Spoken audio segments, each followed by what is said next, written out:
Okay, if I can start, I welcome everybody to this International Macrohistory online seminar organized by the CEPR and the Graduate Institute. And I leave the floor to Thea Don-Siemion, who is speaking about hyperinflation and stabilization in Poland during the period of 1919-1927. Thea, I give you the floor. Okay, well, thank you very much for having me. So as you've heard, this is going to be a paper about Polish monetary history, but also about the monetary history of Central Europe in the interwar period more broadly, because as we'll see, the Polish case offers some interesting counterpoints and both similarities and contrasts with the other three big hyperinflations that happen at this time. So I'm just going to share my slides here. And slideshow, play from start. There we go. Okay. Can everyone see this now? Yes. Yes. Okay, fantastic. All right, so the title of the paper is Hyperinflation and Stabilisation in Poland, 1919 to 1927, War of Attrition or Politics by Other Means. So we're going to be looking at what drove the Polish hyperinflation. So we know that hyperinflations are always monetary phenomena, but they're also always fiscal phenomena. And they're also always political phenomena. And so within that, there's a question of what constellation of monetary, fiscal, and political factors drove these big episodes of inflation. Now, obviously, this has become relevant quite recently because most developed economies have been dealing with episodes of high inflation, of course not hyperinflation, to do with fiscal stress in recent years caused by the pandemic and the problems around the energy crisis and the war in Ukraine. So we're going to look at what this case of Poland in 1919 to 1924 and then through to 1927 when the final formal stabilization is achieved and the Polish currency enters onto gold, what can that perhaps suggest to us about understanding these episodes that we're seeing today? So that's, broadly speaking, the agenda. Okay, so if we are to compare the Polish hyperinflation to the other three hyperinflations that happened in the interwar period, the Polish one is actually the second worst. So Poland experiences a rise in prices of around 768 times between 1921 and 24. That's Sargent's number. Actually, if you look at 1918 to 1924, the factor is something like 1.8 million, right? So it's a really big inflation, much bigger than the ones in Austria and Hungary, and smaller than the one in Germany. But as we will see in a moment, right here, what's actually interesting about the Polish hyperinflation, that's this orange line right here. I've collected, these are exchange rate quotations between the various currencies of these countries and the US dollar. This is, I collected these for a robustness check that I still haven't done. But you can see already from this data that Poland is actually in the lead for a lot of this period, and Germany is lagging behind. Indeed, if we compare Germany to a country that didn't have a hyperinflation, Czechoslovakia, what we see is that the German hyperinflation looks very much like the Czechoslovak non-hyperinflation up to the second half of 1921, whereas Poland is consistently leading the pack, and then it gets surpassed by Austria in 1921-22. There's a very good reason for that. As I will explain, the Polish hyperinflation essentially pauses while the Austrian one keeps going. And then the German one only really outpaces the Polish one in February 1923. So Poland is an interesting and overlooked case here, just for that reason, and also for other reasons that we'll get into. But even so, I mean, we can see that something's clearly going wrong for Poland. Then it seems to stabilize for a bit, and things start to improve for Poland, and then it starts getting worse again, but not as badly worse as in Germany. And we can also see some degree of synchronicity here between the Polish hyperinflation and the German one. And I will suggest that there's a very good reason for that, to do with the interdependence of the Polish and German fiscal situations with respect to the wars that they're fighting against each other at this time for the borders. So what do we know about the four interwar hyperinflations? Well, about Germany, everyone knows about the German hyperinflation. You've probably seen these images if you've taken a secondary school history class. Everyone knows German hyperinflation was very bad. It's often cited as a contributing factor to the rise of Hitler. So that's very well studied. Austria and Hungary, much less studied, but still have a fairly respectable literature in English. So Eichengreen spends a lot of time in his book Golden Fetters, for instance, presenting a sort of overarching theory of monetary instability between the wars that I will have things to say about. And then there's been work by scholars like Max Strecker on Hungary, who have pushed the work further. Now, for Poland, there's not really that much that's been done. So there's been work by Polish scholars. So for instance, Landau and Tomaszewski, who build somewhat on the work of Zbigniew Karpiński, who was a Polish central banker at the time. There's a short treatment, of course, in Sargent's famous paper on the four big inflations. And then von Taden, Götz von Taden, discusses it at length in an unpublished PhD, but mostly following the approach of the earlier Polish scholars. So that's, I would argue, a shortcoming in the literature, because there are some real distinguishing features of the Polish hyperinflation that might make us think twice before lumping it in with these other cases. So as we've already seen, it's the second largest hyperinflation of the interwar period. It's much larger than the Austrian and Hungarian ones.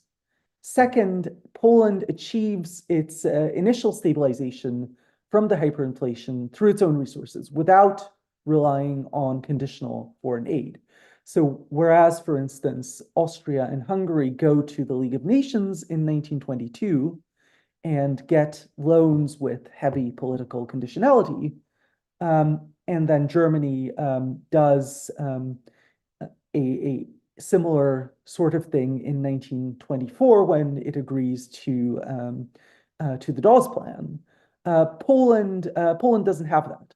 There's an advisory mission on the Polish currency by a British man named Hilton Young, who's invited by the Polish government to give recommendations, but there's no effective oversight, no loss of sovereignty associated with that, and so Poland only receives a stabilization loan after the hyperinflation is overcome. Now, a final interesting feature of the Polish stabilization is that it partially unravels. There's a return to high inflation starting in the summer of 1925 and going up until March or April 1926. But there's no return to hyperinflation. So although the longed for monetary stability doesn't immediately materialize, the hyperinflation is still overcome. And the inflation that follows is on the order of 50% a year rather than 50% a month, as we're seeing earlier. So what is this paper? Well, originally it was written as a part of my PhD dissertation on the gold standard in interwar Poland. So what I was trying to explain in that PhD was why the gold standard was held on to for so long during the Great Depression. And so looking at its origins in the hyperinflation was a natural place to start. It turns out that the Polish hyperinflation has important consequences for how the Great Depression turned out in Poland because of the changes that it affected in the Polish banking system. But that's another story. Now, currently, this is being revised into a journal article as well as a chapter in a monograph I'm writing on the interactions between Poland and the international monetary system between the two world wars. So this is really the first in-depth quantitative study of Poland's hyperinflation, the first study that uses some kind of statistical test to test a hypothesis about what was driving the hyperinflation, whether it was rational expectations of the government's fiscal stance, or whether it was something more like momentum, as the Polish literature suggests. So the main result, the main thing that you should be taking away from this paper is that Poland's hyperinflation was indeed a fiscal story.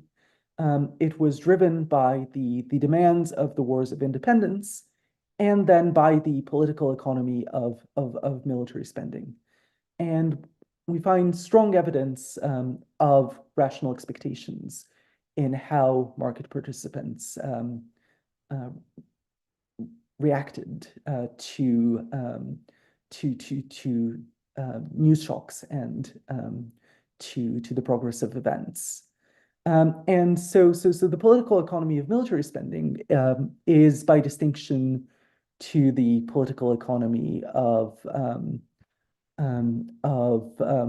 fiscal redistribution in a classic right-left sense, which is what Eichengreen suggests was the common feature of the interwar episodes in the early 1920s of high inflation and then hyperinflation.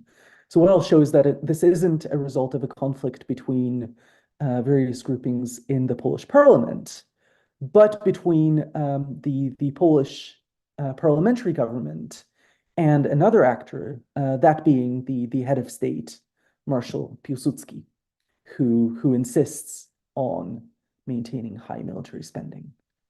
Okay, and so what I'm going to propose here is actually a framework, a trilemma. I'm going to suggest that the stabilization from inflation after the First World War in Central Europe, not just in Poland, but in Central Europe more broadly, involved a choice between 2 out of 3 objectives, of which all 3 were unattainable. So the choice was between economic sovereignty,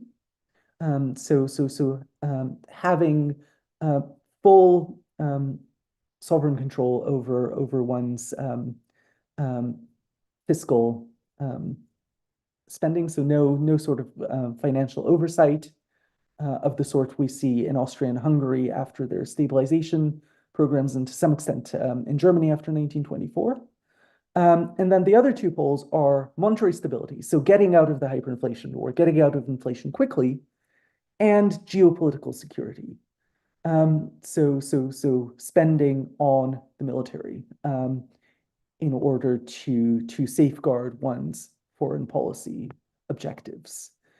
So what I'll suggest is that Poland actually went through two phases here during its period of hyperinflation. So first of all, in the period from 1918 to 1921, Poland was fighting border wars with almost all of its neighbors. And so the military considerations necessarily dominated. So there you had hyperinflation to fight the wars and to rebuild the country during and after the wars. But then in 1921, the border wars ended. And there was a new government that came in after the end of the border wars under Prime Minister Poniatowski and Finance Minister Michalski, who tried to bring the hyperinflation under control by carrying out a drastic reform of the budget that necessarily, given that expenditure on the military during the border wars was something up to 4/5 of the budget, that involved heavy military cuts. So that was the prevailing regime between September 1921 and June 1922. And June 1922 is when Piłsudski, reacting to the signature of the Treaty of Rapallo between Germany and the Soviet Union, which was fairly clearly directed, against Poland. That was their mutual field of interest. Now he vetoed those reforms because he didn't agree with the passive foreign policy stance that they entailed. And so because of that decision and because of his continuing influence after that, even after his semi-retirement, this made stabilization much more difficult and, in practical terms, impossible, until the inflationary problem got bad enough that it itself started to endanger Polish sovereignty. So that's the core of the argument that I will be making in this paper. Okay, so just to give you a bit of quick political background without getting too far into the details. So this is Poland, the Polish-Lithuanian Commonwealth, as it existed towards the end of the 18th century. It was a state with large holdings in Eastern Europe. As you can see, it stretched almost to Smolensk and Kiev still then. So far beyond where the Polish border is. So currently it's around here, if you can see my mouse moving. So then this state was unfortunately paralyzed by various forms of political dysfunction.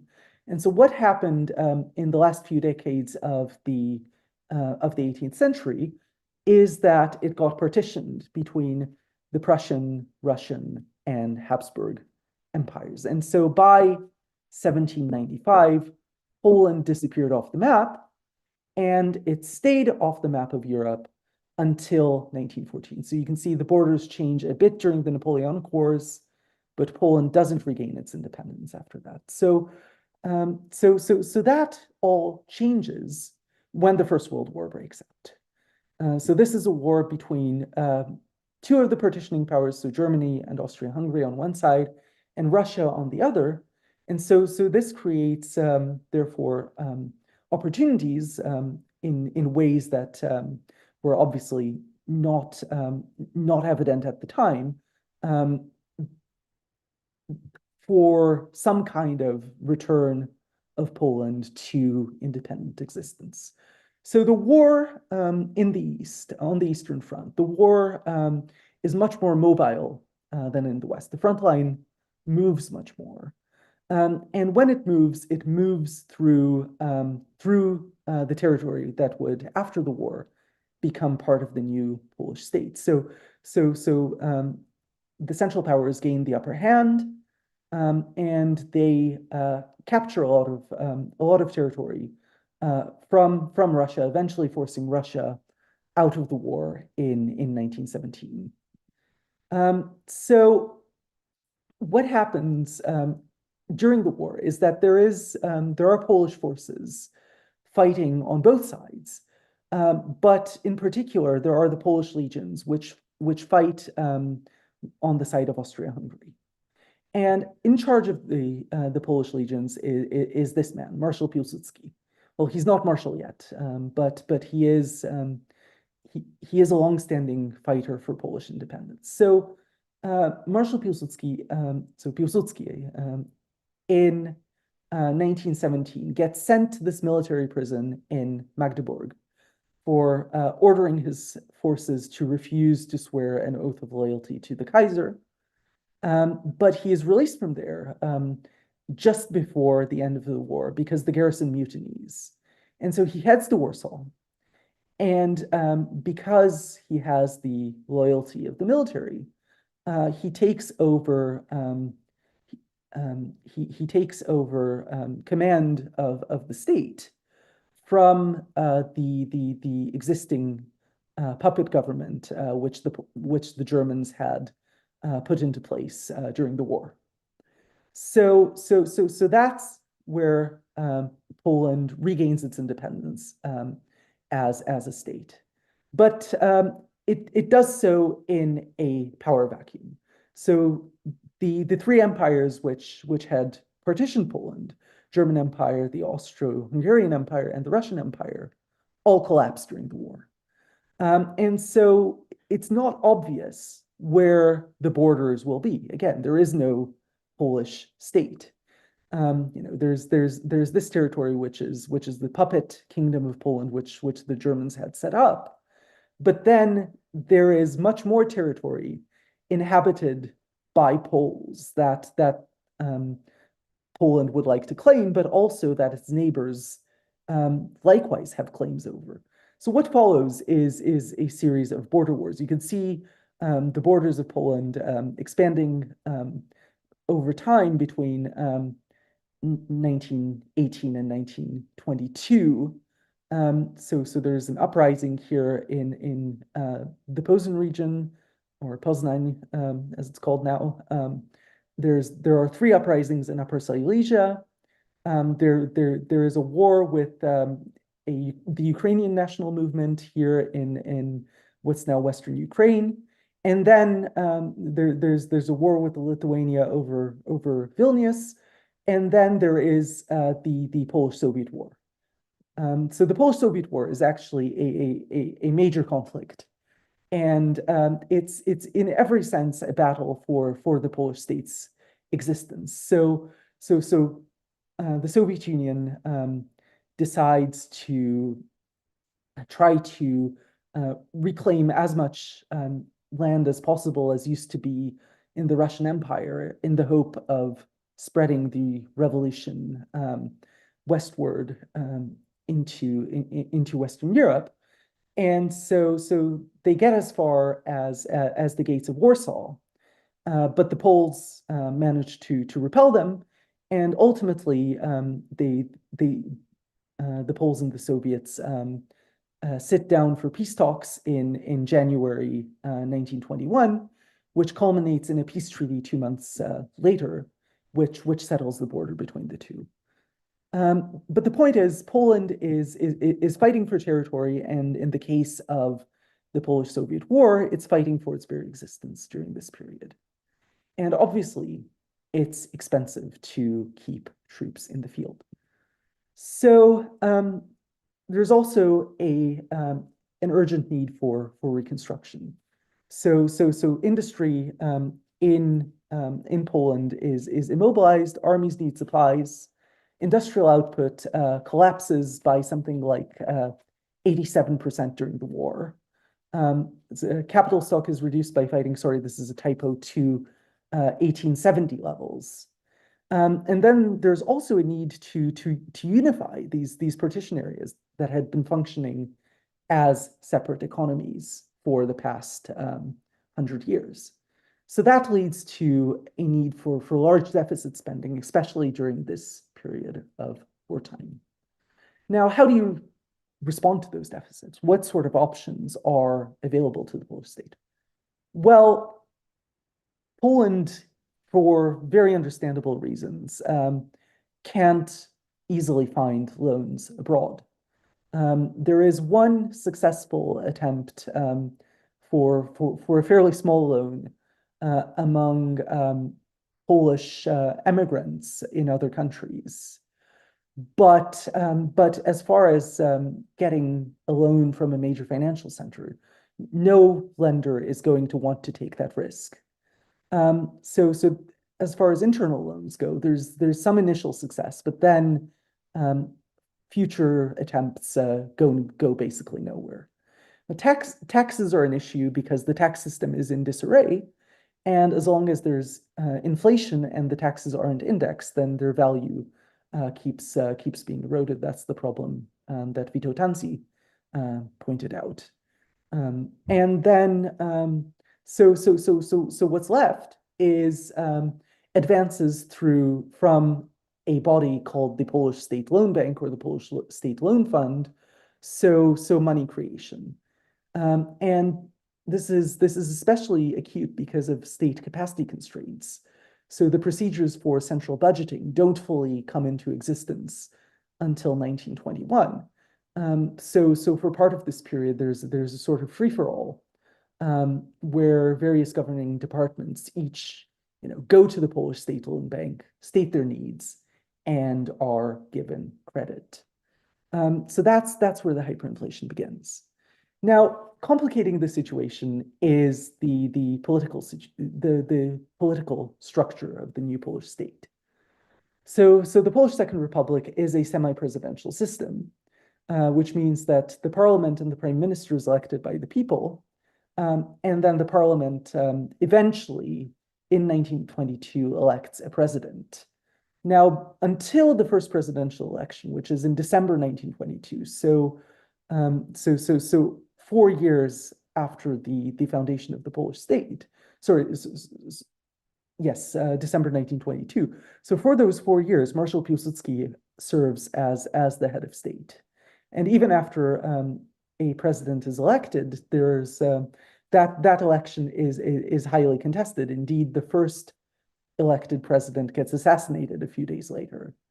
And so in that environment, Piłsudski remains influential, sort of unofficially behind the scenes. Now, the government, the political structure, the electoral system of this new state is built on proportional representation. And in a situation where there are a lot of cleavages between groups, so Poland is at the time a multi-ethnic state, a multilingual state, a multi-confessional state, as well as a state with strong regional divisions and a class system that was inherited from the Polish-Lithuanian Commonwealth. So as a result, this leads to a lot of coalitions of small political parties. So as you can see, there's a lot of turnover in prime ministers, much less turnover though in finance ministers. So that's a salient feature here, and this is why Eichengreen advances the theory here that the Polish hyperinflation is an instance of what is sometimes known as the war of attrition hypothesis proposed by Elena and Drazen. And so Elena and Drazen see hyperinflations as effectively coordination problems where political groups can't agree over the incidence of the burden of stabilization. So in the classical account, in the sort of interpretation that Eichengreen puts on the Polish hyperinflation. He sees this as a parliamentary issue. So that all these various political groupings in the parliament can't agree over whether the right, the left, the Poles, the Jews, who gets stuck with the burden of stabilization. Now, Sargent has quite a different view in his book, his paper, The Ends of Four Big Inflations, and he treats the Polish hyperinflation as a case study in rational expectations. So he focuses on the idea of a policy regime change. So of a set of political actions which, taken together, manage to convince market participants that the government is serious about bringing inflation under control. And so what he sees as critical are the reforms by Prime Minister Grabski in 1923, which include the establishment of the Bank of Poland, the indexing of taxes to gold, and then one factor which he doesn't stress, but which I actually find is the critical one, is the grant of emergency powers by the parliament to Grabski to carry out all necessary actions in economic policy. Right, I'm running short on time here. So as far as the empirical approach, what I do an event study. I look at the daily frequency data. So I use exchange rate series from the London Times. So that's the exchange rate between the Polish zloty, the Polish mark, and the British pound in London. And the reason why I choose the exchange rate quoted in London is because in Warsaw there are periods, there are sub-periods within the hyperinflation where there are exchange controls, and that's not a constraint on the London market, which is quite liquid, because London is so Britain is a major trading partner of Poland. And so it's a structural break analysis. I want to see what the turning points in this inflation are. And so I use the approach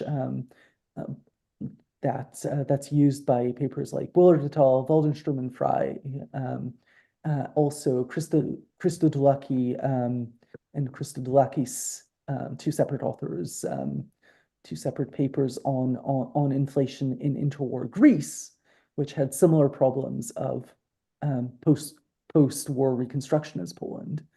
And so I try to identify what were the turning points in the hyperinflation. Was this a continuous process driven by a momentum and or a lack of willingness to agree? Or was there something going on that's more consistent with Sargent's explanation of policy regimes and shifts in regime? So data-wise, this is much higher resolution than the previous state of the art, which is Sargent's monthly series here. So here you can see this is what the daily series is. This is in logs. And so what stands out on optical inspection is that it's not really that continuous process. There are these long plateaus. This one here is 8 months long. So there are stops and starts, or they seem to be stops and starts to this inflation. So the question then is, are those stops and starts real? Which was what the structural break test is there to help assess, and also what's driving them, and that's where the timing of the structural breaks comes in. So I find indeed that there is a close correspondence between the structural breaks that the algorithm identifies and various events which can be characterized as changes in policy regime. And so we can see here, I can return to that later, but just to show this to you graphically, we see here we have this initial plateau during the phase of the Polish-Soviet War where Poland's winning. Then during the phase when Poland is losing, there's a return to inflation. Then there's another period of stability here between the start of peace negotiations at Riga and the outbreak of the Third Silesian Uprising, which is a major border war between Poland and Germany, which is a very high reward thing for Poland because Poland gains a rich industrial area in the end, but also comes at significant fiscal costs. So the Silesian Uprising eventually gives Poland this stable border here in yellow, and so that's the final border conflict that Poland has to fight. And so after that, there is this long period of stability here between the end of this border conflict and the start of the Michalski reforms, and yeah, you still have 5 minutes. Yes, and the dismissal of the Michalski cabinet by Piłsudski because of the dangerous implications as he sees it of their foreign policy stance. And from that point on, that's where the hyperinflation really gets going, and it gets there's a transitory here lull in 1923 when Grabski first becomes finance minister, but that's not underpinned by a policy regime change because the government is still hamstrung by this political economy question with military spending. And so until inflation gets bad enough that it actually starts to jeopardize the very stability of the nation, and there's a danger of revolution in the streets, the fiscal the fiscal settlement or lack of a settlement, which Piłsudski's dismissal of the Michalski cabinet creates, remains unabated. So then just to wrap this up quickly, in 1924, Grabski, with some help from the Hilton Young mission, but although he mainly ends up disregarding their advice in the end, manages to get voted emergency powers. And on the day he's voted emergency powers, so January 6th, 1924, that's the crucial regime change. So the currency goes from sharply depreciating to stable after that. And there's a return to high inflation in 1925-26, which I won't go into here. You can ask me about it later. But anyway, so that's how the Polish hyperinflation ends. Now, Piłsudski continues to be relevant here, and his second brush with the interaction between monetary and military policy is with the coup in 1926, which Piłsudski orchestrates to take over control of the Polish state, which is largely driven by, or again, in part driven by foreign policy considerations and by the 500 million cuts to the military budget, which the government of the day is pursuing. Now, obviously, that's not the whole story of the coup, but it is an important factor. All right, I'm going to wrap this up here. So thank you for listening, and I'm eager to hear your questions. I thank you, Thea, for your great presentation. And I ask the audience, now we have 15 minutes of Q&A, and I please you to write the questions in the Q&A box so that I can then ask them to Thea. I have already 2 questions.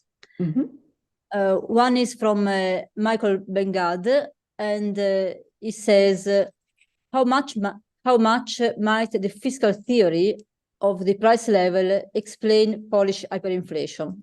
That is, was this driven by the deficits and the lack of any plan for future surpluses rather than the monetization of the debt? Also, what was the economic relationship between Poland and the Republic of Central Lithuania? How was this relationship? Did they too suffer hyperinflation? So I leave you the All answer. right. Yeah. So great question. I mean, the fiscal theory of the price level is indeed, I would argue, the big story here, especially during the wartime years. So indeed, as you know, as I've emphasized in the presentation, there were these huge deficits. There was the spending that couldn't be postponed, and because of the pressures of the situation, and also the need to build out the state infrastructure, the procedures for collecting taxes, and indeed for even such straightforward things as budgeting for expenditures as they went along, then basically this was indeed a problem. Now, the Republic of Central Lithuania was actually a Polish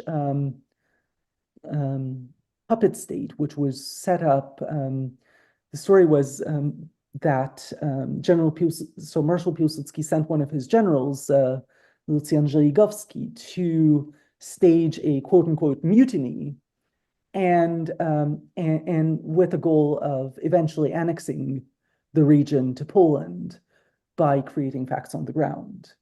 And so I'm not exactly sure of the details, but from what I understand, this was effectively being treated as one economic area with Poland. So there was this. So it shared the hyperinflationary problem. Okay, and then I see Harold James has a question. Yes, I have a question by Harold James. Is it necessary to discard the war of attrition explanation? It seems that there is a big peasant party with us fighting for handouts versus a powerful industrial lobby.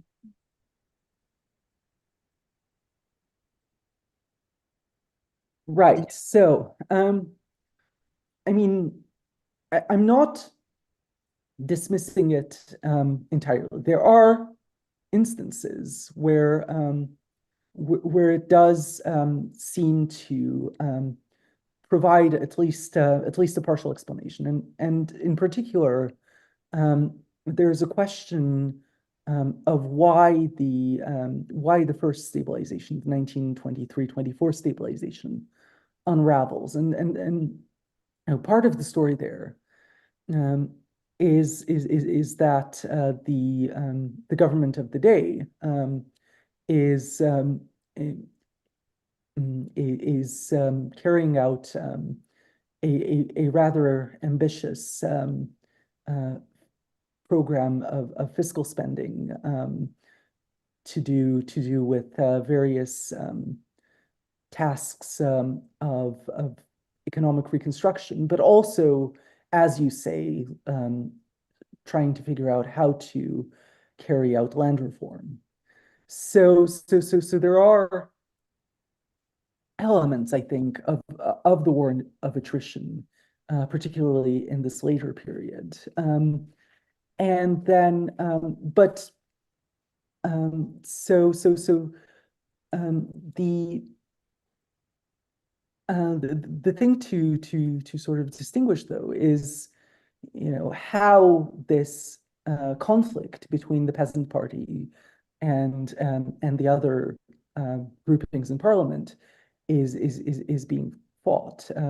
So for instance, the Vitos government does in 1923 indeed collapses because the Peasant Party walks out. But as I understand it, that was more about disagreement over the scope of the proposed land reform than it was directly over the budget. So my point in sum is that you know, this is a different dynamic. There are different pressures than the sort of simple right-left war of attrition story that's sort of applied with a broad brush by Eichengreen. I'm not saying that there's no validity whatsoever to war of attrition dynamics in understanding the Polish hyperinflation. It's a question of emphasis, not of existence. I have another question by Harold James.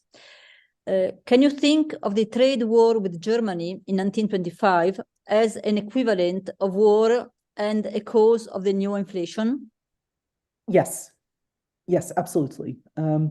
So the trade war with Germany was an attempt by the German government to use economic pressure to force border concessions by Poland. So effectively what they were after was the return of the corridor and Upper Silesia.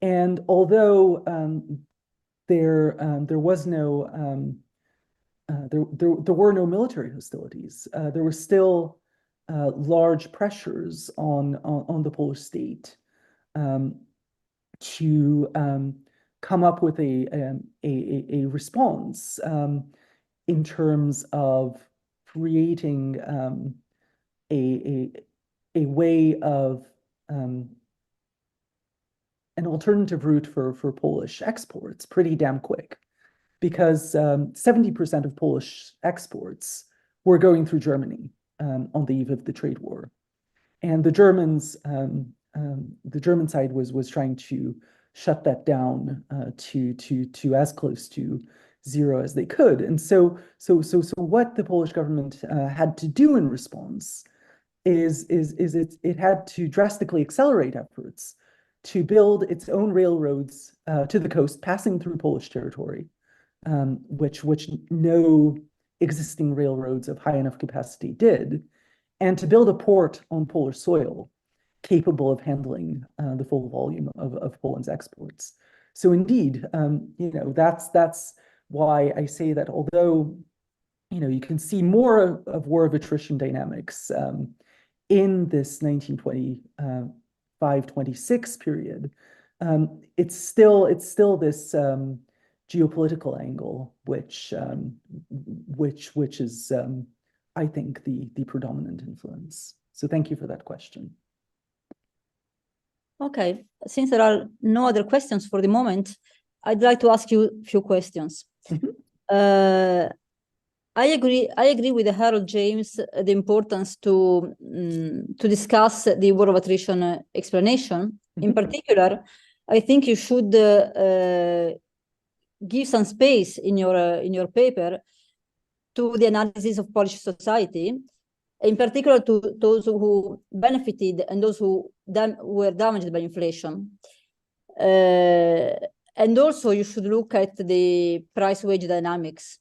Yes. And see if increases in wages has effects on competitiveness of exports. So I can speak to that second point. your point about the analysis of winners and losers is very well taken, and indeed it becomes important then in reverse in 1925-26 after the stabilization and after the basically it reverses the order of who gains and who loses. And as far as the price-wage dynamics, I can give you a clear answer to that. And it turns out that the depreciation of the exchange rate was in advance of the changes in wages. So there was actually a competitive boost to Polish exports while the inflation was going on, which then was, after the stabilization, contributed to a very deep recession in the Polish economy in 1924 to 26. So in part, I think that's also getting at your question of winners and losers. The other aspect of that would, of course, that's going to be relevant is the analysis of creditors versus debtors. And here, I think that this might actually fit in quite neatly with Harold James's points earlier about the influence of the peasants' parties in these governments, because one would expect, these small agricultural producers to be to some degree benefited by because they would tend to be the debtors in this scenario. But that's yes. I will certainly look more closely at that. That's an excellent suggestion. Thank you. I wonder if you can use more deeply your data set. You found this great data set finding the daily exchange rates of the Polish currency with the pound, and I wonder if you can perhaps do something more. For example, doing an event study and see if you can create a dummy variable with all these good and bad news that you have, and try to see if this news affects the changes in the exchange rate. But doing an estimate, you do the breakdown of the series, but perhaps you can do also some estimates. So that's a real good suggestion. I will so when I get back to this paper in several months' time, I will definitely want to do that. I have a question by Nathan.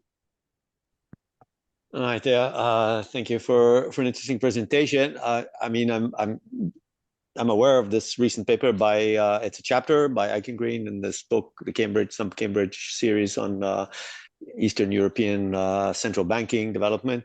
Mm-hmm. So I think he has some data, which again I would like to see how it's incorporated with this research in terms of relatively higher frequency, and if it's possible to get additional data on the monetary issues, money balances, those kind of things, to kind of see what's kind of a little bit of the mechanisms behind. So you're focusing on expectations and events, but Yes. there's also the underlying printing of money. So in this chapter, he has annual data, but I'm wondering whether it's possible to get some higher frequency balance sheet data from the bank in Poland and see whether some of what you're talking about correlates with this or not. Or so is it expectation driven? Is it actually the money supply who's increasing? A little bit more deep digging into the mechanisms. Yeah, so that's already to some degree in the paper. So I have the balance sheets of the Polish State Loan Bank at 10-day frequency. So they would come out on the 10th, the 20th, and the 30th or 31st of each month, or indeed the 28th or 29th of February, as we are today. And so I use those in particular in analyzing what happened in 1921 and 1922. Was this a potentially sustainable stabilization, or was it a mirage? And so I could do more with that. I do have the data now regarding the total money balances. There's a potential problem there, and one reason for using the expectations approach is that the Polish currency is not the only game in town. So there are various legacy currencies, from the various partitioning powers, which are still in circulation. So contrary to common myth, when a currency loses its political backing, it doesn't stop being useful. Indeed, it can become more useful because the supply is now fixed. So you see currencies like the Czerwony ruble and the Austrian Heller are still in circulation, and the US dollar. So obviously those aren't circulating officially. So it's hard to get a sense of the magnitudes. But there is also other economic data. The Polish Statistical Office is set up by 1921, and so from 1921 onwards, we have good monthly data on various relevant things. So that's definitely something that can be drawn on. And thank you for pointing me to the Eichengreen. I have Rui Esteves. Yes, of course. Thanks, Elena, and thanks, Thea. But maybe I can come after the hour because we're up to the hour. Okay. Yes. I'd like to close officially this seminar. I thank Thea, and I want to remember the audience that in 2 weeks' time we have another seminar, which is Narrative Macrohistory in the 24th Century by Sebastian Edwards, Larry Neal, and Tobias Straumann, and I think it's a great subject.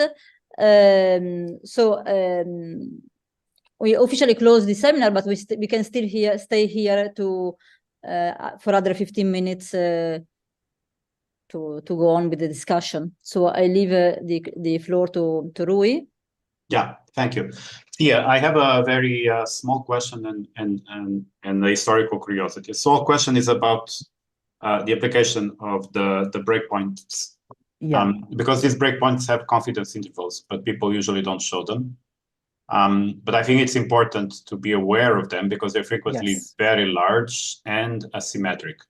Yeah. Right? Because there's a problem of over-interpreting, right? Really trying to find an event that is, 1 day or 1 week off, right? Yeah. And frequently the confidence interval might be -3 months to 1 month afterwards, right? That's okay.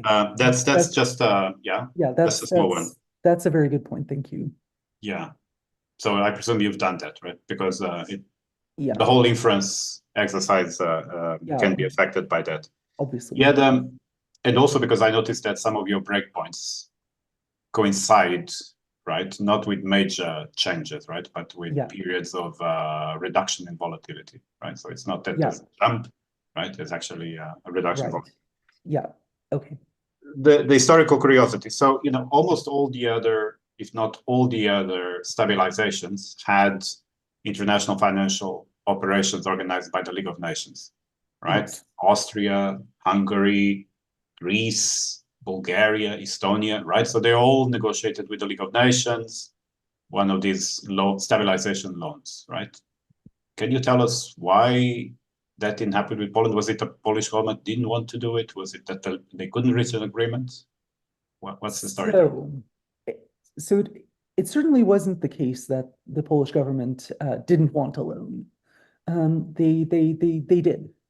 And various governments throughout, from the very beginning, were making efforts in various financial markets to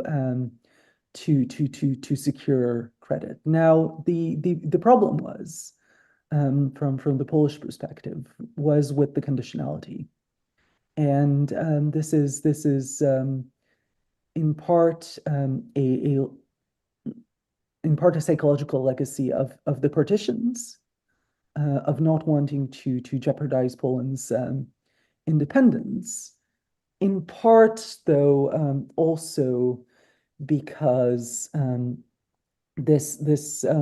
was a justified fear that this conditionality would not just be economic, so it wouldn't just be oversight or external control over fiscal policy and the budget, but would also have political implications. So in particular, the Bank of England at the time was led by Montague Norman, who was rather sympathetic to the German case for border revision, and unsympathetic to Polish foreign policy. So accepting assistance, the formal assistance, any package which somehow implicated the Bank of England or indeed the League of Nations, was seen as too much of a political risk. And we see this again in the second stabilization, 1925 to 27, when there's also a question of League oversight. And by that time, Germany is a member of the League of Nations, indeed a permanent council member. So that becomes impossible. And eventually they circumvent the League by negotiating a deal with an international syndicate headed by a private Wall Street trust. Thank you.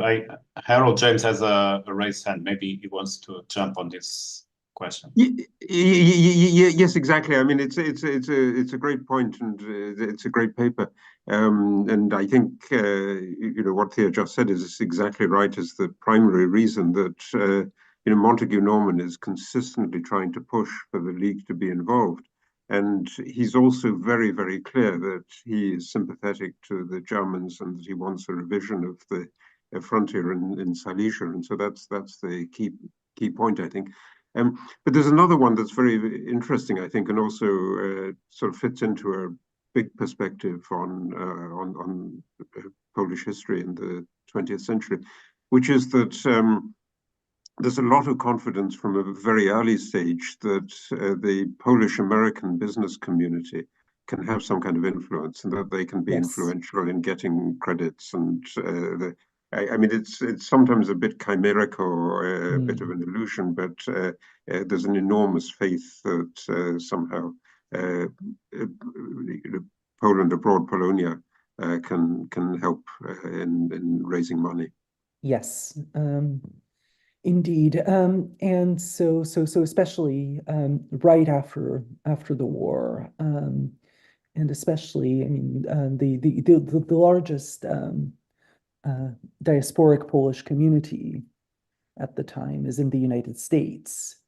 So while Wilson remains president, there's a lot of hope in that regard. You know, after Wilson dies and we get President Harding, that's you know, those hopes get revised downwards, but they're never quite absent. And in 1925-26, there's a big push by the Polish embassy in Washington to mobilize those connections and try to persuade the U.S. government, the U.S. president, that Poland is worth investing to stabilize.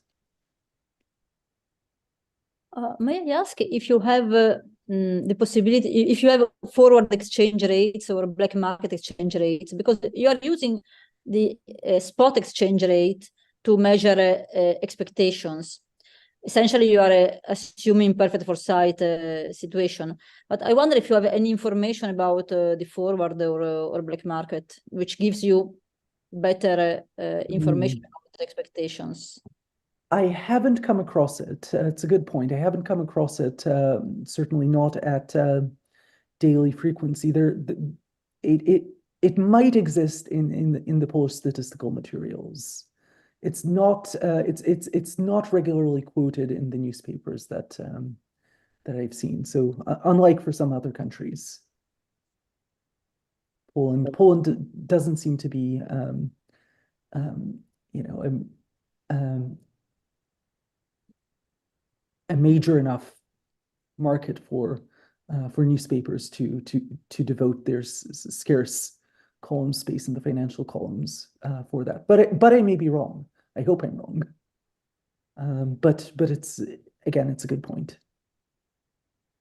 I have another question on the expectations channel. So in these stabilizations, you would expect, if it's expectation driven, you would expect some increase in the demand for money because for zloty, for the based for kind of the inflated currency. So do you have any supporting evidence or some evidence of what's happening in bank accounts during the periods where you have these plateaus?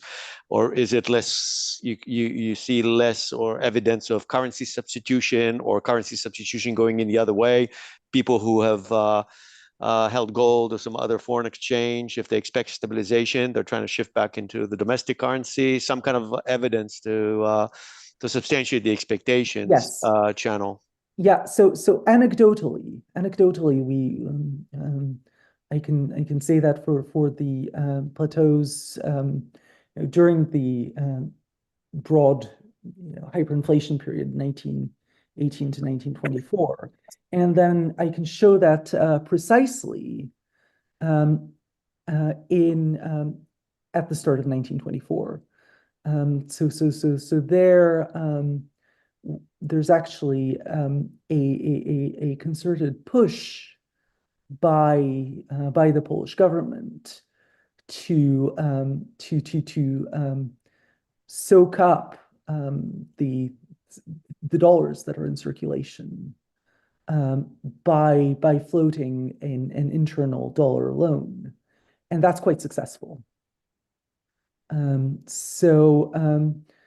then we can see during the during the 1921-22 hiatus, we do see increases in demand for the Polish currency, which we can infer both from the exchange rate and from what's going on with the government's balances at the Polish State Loan Fund. So we do see that. In the paper, you mentioned, of course, the balance of payment hypothesis and the Sargent hypothesis, the monetary fiscal hypothesis. It would be nice if you could empirically test these two hypotheses, perhaps doing a VAR analysis, or Yes. you can do a VAR Garanger causality test, or a decomposition of the variance in a VAR analysis. Because you accept the balance of, you accept the Sargent theory without testing the other. That's it's a good point. It's probably, if I were to do this well, this would be another paper. Okay. But you know, for now, what I can say is that the existence of this inflationary export premium seems to suggest that the causality was running in the opposite direction. So we, you know, if it were the case that the balance of payments was driving the inflation, we wouldn't see exporters, you know, winning out, I don't think. Okay. I think just one quick intervention to jump in and Yes. come back to the earlier point on where to find, and maybe not forward exchange rates, but exchange rates which were really not influenced by capital controls, right? You said that you used the London ones because there were no controls, but that's not exactly the case. So I would, I mean, if you have the time and the ability, I would advise you to go and look at the archive of the Neue Zürcher Zeitung, because if there was a free market for foreign exchange in Europe, was that one, right? And other people like Lyndon Moore have been using the Zurich exchanges as the free market exchange. Okay, that's helpful. I do have New York. Okay. And I do plan to see what happens when I use those. Great. Okay, I think we have finish our times. I suggest you to look at a paper by Vicker in American Economic Review 1986, which looks at the cost of stabilization. In particular, he creates estimates of the unemployment rate and suggests that the unemployment rate increased significantly also in Polish after stabilization. But I think our time is done, and I thank you all very much. Thank you very much, Thea. Thank you, Elena. And thank you. See you in 2 weeks' time. See you in a couple of weeks. Bye. All right, thank you very much. Bye. Thank you.